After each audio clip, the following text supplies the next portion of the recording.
Agaseke k'amakuru mu mahanga mfunduriye muri Afrika y'Epfo. Leta z'Ubumwe za Amerika zatangaje ko zirukanye ku butaka bwazo hari ambasaderi wa Afrika y'Epfo Washington zimura kuvuga amagambo y'ivangura kuri President Donald Trump ndetse n'abanyamerika b'abazungu. Umunyamabanga wa Leta z'Ubumwe za Amerika ushinzwe ububanyi n'amahanga Marco Rubio niwe yemeje ko ambasaderi Ibrahim Rasool yirukanwe, anashimangira ko atakyemerewe kongera gukandagiza ikirenge cye muri Amerika.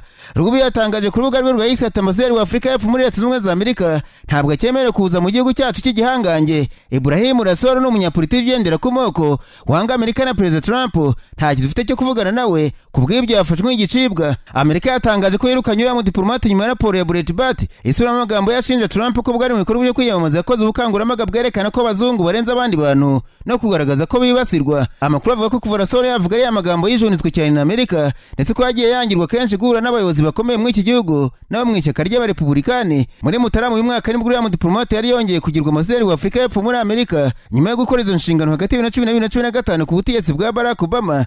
Nyuma yo kwirukanwa Presidence ya Afrika y'Epfo yatangaje ko yicuza iyirukanwa rye. Yunzemo iti Afrika y'Epfo ifite umuhate wo kubaka umubano ubyarira inyungu impande zombi na Leta z'Ubumwe za Amerika. Kuva mu kwezi gushize Washington na Pretoria baribana y'ingwe nyuma y'uko President wa Amerika Donald Trump n'ubutegetsi bwo bashinja Leta ya Afrika y'Epfo gushyiraho itegeko rigamije kunyaga ubutaka abaturage b'abazungu. Ni ibirego Afrika y'Epfo yateye utwatsi binatuma habaho iterana ry'amagambo rikomeye hagati y'ibihugu byombi. Uwo mwuka mubi watumye Amerika ifatira ibihano Afrika y'Epfo birimo kwihagarikira inkunga ndetse no kwemerera ubuhungiro abanyafrika y'Epfo b'abazungu. Ambasaderi wa Afrika y'Epfo Ibrahim Rasool yabwiye abari mu nama ya politiki mpuzamahanga ko Perezida wa Amerika Donald Trump ayoboye ishyaka ry'abazungu baheza nguni muri Amerika ndetse no ku isi hose. Ibi Ibrahim Rasool yavugiye Johannesburg muri Afrika y'Epfo. Rasool kandi yagerageje gusobanura ikigo cy'amapungubwe gishinzwe ibijyanye n'ingamba imyumvire ya President Trump iherutse mu rwego rw'ububanyi n'amahanga. Trump yaherutse kugaragaza impungenge z'uko Afrika y'Epfo yambuye abazungu amasambu ndetse ayishinja ubufatanye n'umutwe wa Hamas n'igihugu cya Iran.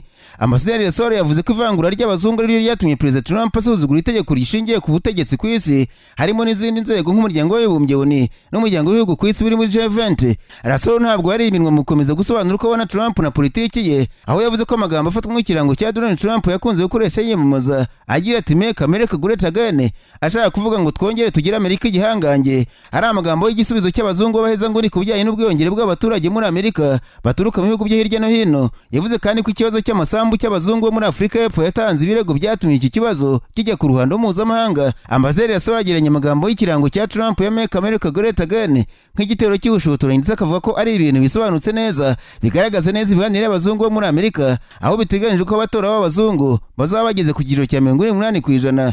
Ibi rero akavuga ko ari ibintu bigomba kugenzurwa kugira ngo abantu barusheho gusobanukirwa n'ibintu bitekerezwa harimo n'ibijyanye n'ivanguramoko, ibijyanye no kubaka urukuta, yirukanwa ry'abimukira n'ibindi. Ambasaderi Rasool akomeza avuga ko atari impanuka ko umuherwe Elon Musk yarivanze muri politiki y'Ubwongereza ndetse akabikora mu mujyi umwe n'uwa Vice President J.D. Vance wari mu nama y'umutekano mu kwezi kwa kabiri muri mu Budage, aho yaganiriye n'ishyaka ryabo ry'abaheza nguni. Rasool rero akibaza uruhare rw'abanyafrika muri ibyo byose uretse gushaka kugaragaza ko abazungu bahohoterwa. Ambasaderi Rasool yavuze ko Afrika y'Epfo ishobora guhangana n'ibikorwa bya Trump bishingiye ku ivangura kuko Afrika y'Epfo ari igihugu gifite amateka y'ibijyanye no kurwanya ivangura ry'abazungu. Yavuze kandi ko Afrika y'Epfo ishishikariza Trump kutabura icyubahiro cyane cyane ku nzego zo ku rwego rw'isi. Afrika y'Epfo ubona ko ziyoborwa n'ibihugu by'uburengerazuba, kubw'ibyo akavuga ko imyumvire ya Trump ari nk'isaha itagikora. Rasool afite amateka mu gushyigikira umutwe wa Hamas. Ikinyamakuru Semaphore cyavuze ko uyu mugabo yagiye agorwa kenshi no kugira icyo avuga kikumvikana muri Leta z'Ubumwe za Amerika. Rasool yavuze ko ataba amakenga n'ibijyanye no guhagarika gukorana na Amerika cyangwa se ihagarikwa ry'ubucuruzi bukorwa hagati y'ibihugu byombi hagamijwe ibindi bihugu. Izi mpungenge ze zikaba zishingiye ku Afrika y'Epfo idashobora gucuruza mu bihugu byo mu burengerazuba kuko ari bakuru inyungu bibafasha cyane mu nzira z'iterambere. Kuri ibi byose byavuzwe na Ambasaderi Rasool mu magambo make cyane yanditse ku rubuga rwa X. Marco Rubio, Minisitiri w'Ububanyi n'Amahanga wa Amerika, yagize ati ambasaderi wa Afrika y'Epfo n'umunyapolitiki wanga Amerika, bityo rero nta kaza gifite mu gihugu cyiza cya Amerika gikomeye, bityo rero nta kintu na kimwe dufite cyo kuganira nawe, afatwa nk'umuntu utagikwiriye cyangwa se persona non grata. Nararanganisha amaso ibinyamakuru byandikirwa muri Amerika. Abanyamakuru bakize amakaramu ku mpapuro barandika banditse ko Perezida wa Leta z'Ubumwe za Amerika Donald Trump yamaganiye kuri ibyatangajwe mu bitangazamakuru ko intumwa ye yihariye Steve Witkoff yari yangiwe guhura na Perezida w'Uburusiya Vladimir Putin igategereza igihe kinini. Ibi yabigarutseho ku wa gatandatu ubwo yabinyuzaga ku rubuga rwa Truth Social aho yagaragaje ko amakuru yose yatangajwe ari ibinyoma. Ati bongeye gutangaza amakuru y'ibinyoma nk'uko basanzwe babikora rwose. Yakomeje avuga ko Witkoff atigeze ategereza igihe kingana n'amasaha 8 kugira ngo bashe guhura na Putin. Ku itariki ya 14 nibwo ikinyamakuru Sky News gikorera mu Bwongereza cyatangaje ko Witkoff yamaze igihe kinini hanze y'ibiro bya perezida w'Uburusiya yangiwe ko yinjira. Icyo kinyamakuru cyavuze ko Witkoff byamusabye kumara amasaha arenga 8 kugira ngo bashe kwemererwa guhura na Putin muri Kremlin. Witkoff yageze mu Moscow tariki ya 13 agiye kuganira na Putin ku bijyanye n'ibyavuye mu biganiro byahuje Amerika na Ukraine muri Arabia Saudite. Putin aherutse gutangaza ko yakiriye neza ibyavuye muri iyo nama, cyane cyane ibijyanye n'agahenge k'iminsi 30. Hagati aho perezida wa Ukraine Volodymyr Zelensky yatangaje ko ibiganiro byahuje itsinda ry'abayobozi bo mu gihugu cye n'irya Leta Zunze Ubumwe za Amerika bakumvikana ku gahenge k'iminsi 30 ari intsinzi muri diplomasi, kandi hari ibihugu byinshi byagaragaje ko bibyishimiye. Ibiganiro bya Amerika na Ukraine byabereye muri Arabia Saudite byarangiye impande zombi zumvikanye, ndetse ibyemezo bikomeye Amerika yari yarafatiye Ukraine bikurwaho, yiyemeza gukomeza gutanga inkunga mu gihe gisirikare n'amakuru y'ubutasi. Perezida Zelensky yatangaje ko ari intsinzi muri diplomasi ndetse byashyize Urusiya mu ngorane butazashobora kwigobotora. Ati buri wese yashimagije Ukraine ku ntsinzi yagezeho i Jeddah, intsinzi yo mu rwego rwa diplomasi. Buri wese yemera ko yari intambwe ikomeye. Gusa Zelensky nubwo avuga Uburusiya bwakomeje imirwano mu gace ka Kursk, ndetse avuga ko bwirukanye ingabo za Ukraine bukazisubiza inyuma ibirometero byinshi kugeza ubwo zinishubije umujyi wa Sudzha. Ku itariki ya 14 ingabo z'Urusiya zatangaje ko zagoteye hagati za Ukraine ziri muri Kursk. Trump asaba ko zitagirirwa nabi, ariko perezida w'Urusiya Vladimir Putin yavuze ko imwe bagirirwa zaterwa nuko bamanitse amaboko. Ukraine yateye utwatsi byo kubara abasirikare bayo bazengurutswe n'ingabo z'Urusiya, ivuga ko ari ibinyoma bigamije kububyura ari ku rugamba. Ikinyamakuru RT cyanditse ko Putin yishimiye igitekerezo cya Amerika cyo gushyiraho agahenge, ariko ko hakwiye kubanza kumvikana ku iherezo ry'abasirikare ba Ukraine bafatiwe muri Kursk ku buryo umutekano uzacungwa muri icyo gihe cy'agahenge. Ukraine, Ubufaransa n'Ubwongereza bisaba Urusiya kwemera agahenge budashyizeho amananiza yari yose. Hagati ariko Leta Zunze Ubumwe za Amerika zatangije ibitero by'indege ku birindiro by'abarwanyi b'Abahuti bakorera muri Yemen basanzwe bafashwa na Iran. Umwe mu bategetsi b'Amerika yabwiye Reuters ko biriya bitero bishobora kuzamara igihe kigera ku kwezi niba Iran itabwiye bifasha guhagarika kwiyenza. Umutegetsi muri Minisiteri y'Ubuzima iyoborwa n'Abahuti muri Yemen yivuze ko ibisasu by'izo ndege byahitanye abantu 23 bigakomeretsa abandi 20. Hagati ariko kandi mbere yo gutangiza biriya bitero, Amerika yari yabanje kubyongorera igihugu cya Israel.